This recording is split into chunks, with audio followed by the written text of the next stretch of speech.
जय हिंद एवरीवन। मैं पंकज कुमार। ये breathing and exchange of gases का दूसरा वीडियो है। इस वीडियो में हम लोग पढ़ देंगे इंस्पायरेशन कैसे होगा, मतलब क्या क्या फैक्टर्स है जब हम लोग सांस अंदर ले पाते हैं जिन कारणों से, और क्या क्या फैक्टर है जिनकी वजह से हम लोग सांस बाहर छोड़ पाते हैं।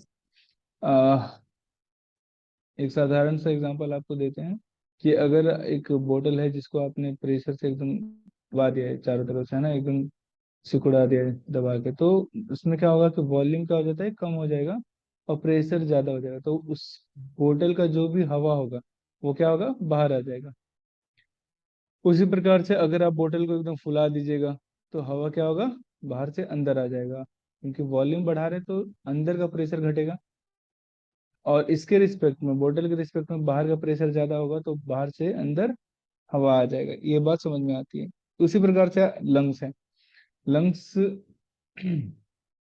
इस प्रकार से, और लंग्स में आपके पास क्या है, लंग्स के चारों तरफ रिब्स हैं, और रिब्स जुड़े हैं इंटरकोस्टल मसल से।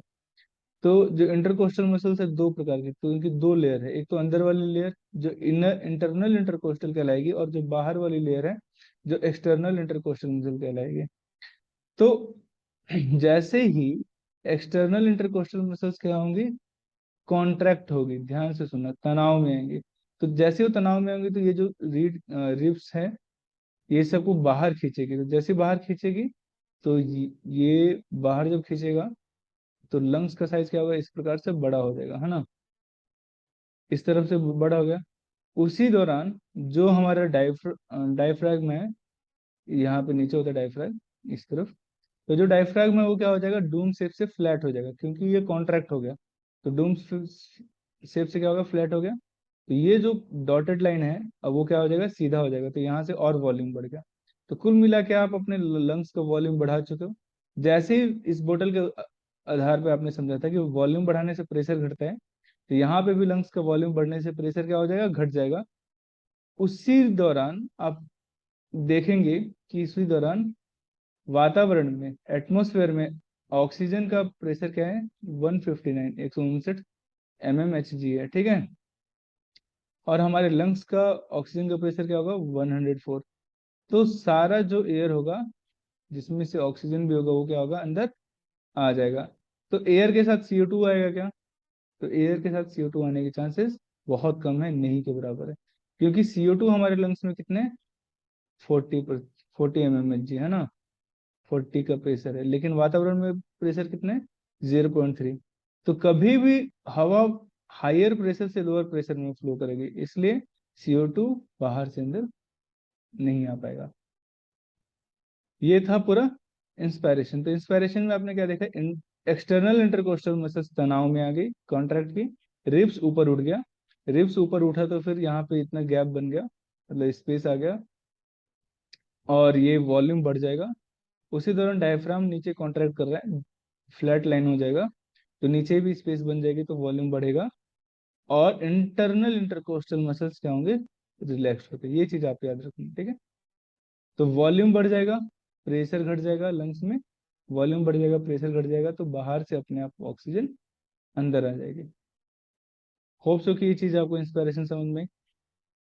जब लंग्स बाहर और अंदर आते हैं उस दौरान आपके लंग्स में क्या होगा, फ्रिक्शन होगा।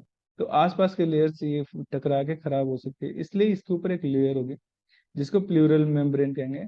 और दो प्लूरल मेम्ब्रेन के बीच में फ्लूइड होता है जिसको प्लूरल फ्लूइड कहते हैं।